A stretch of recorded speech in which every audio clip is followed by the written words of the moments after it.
What's up guys, welcome to the channel. I decided to do a review of the brand new 2022 XCF 350 that I just bought. I'm a 30-year-old who's been riding for the past 5 years. I'm the average Joe, the one who rides only once or twice a week. I'm doing track and trail as well. My previous bike was a CR 250 1999 and a 2016 350 SXF. I'll compare a lot with the 2016 because that's the bike I've been riding for the past 5 years. What I had in mind when I bought this bike is I needed a bike that I can do trail or track with it. If you look at all the brand, KTM, Husky are the only two that offer a middle ground bike. By middle ground, I mean it's good enough for the track and good enough for the trail. Okay, so I'm gonna show you some track and trail footage and I'll explain what I like and dislike about both. So my first reaction when I rode the bike for the first time, it was how light it was. Even with the big tank, it was super light to ride. It was easy to control, even with like the suspension not set at all. Later I put on some time on the fork and the shocks and adjust everything for me. And I'll give you some advice on what are my settings for the fork. My setting for the fork is on the front I have 150 psi and with the rebound at 18 click. On the back for the shocks I use all the setting in the owner manual for the mode sports.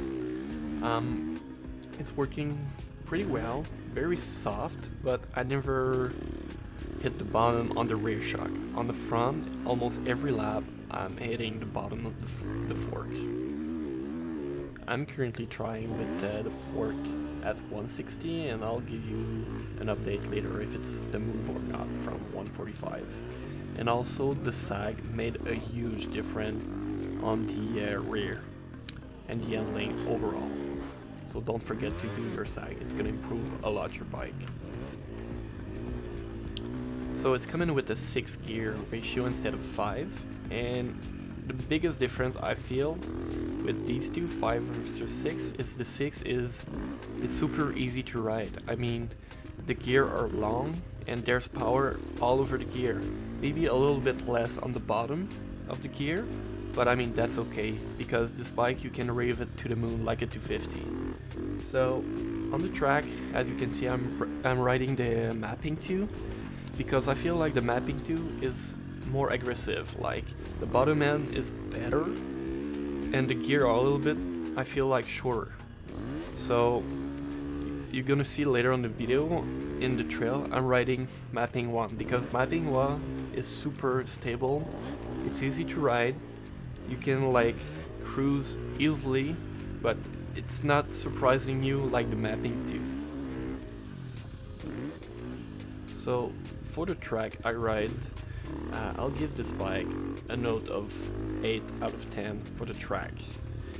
The only minus I feel like is the suspension. You need to put a lot of time in it and find the middle ground for you. Because yes, this thing is not as stiff as a track bike. So consider that if you're riding a track with huge jump. As you can see, the track I'm riding is all tabletop, it's a sand track.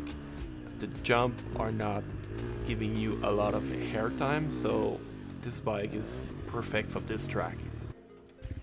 Alright, let's switch to the trail review. So in Canada you need a headlight, a rear light and a brake light for the trails.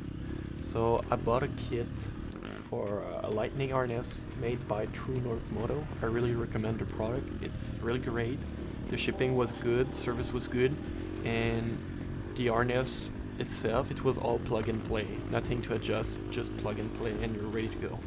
I also bought the front shroud, the headlight, the rear fender and the brake light of the XCFW. It's all working perfectly. It's both on, nothing to do. For the trail riding, there's not much to say about it. All I did is to lower the PSI on the front fork to 115 to make sure that the front wheel sticks to the ground, and I left the rear shocks as is for the track. So because I'm riding fast-paced trail, I'll give the bike 9 out of 10 because it was super easy to ride, the front end was not going anywhere, have nothing bad to say about the bike in the trail. Thanks for watching, I hope you enjoyed the video. If you have any question, comment, please leave it in the section below. A like is always appreciated, so thanks for watching guys.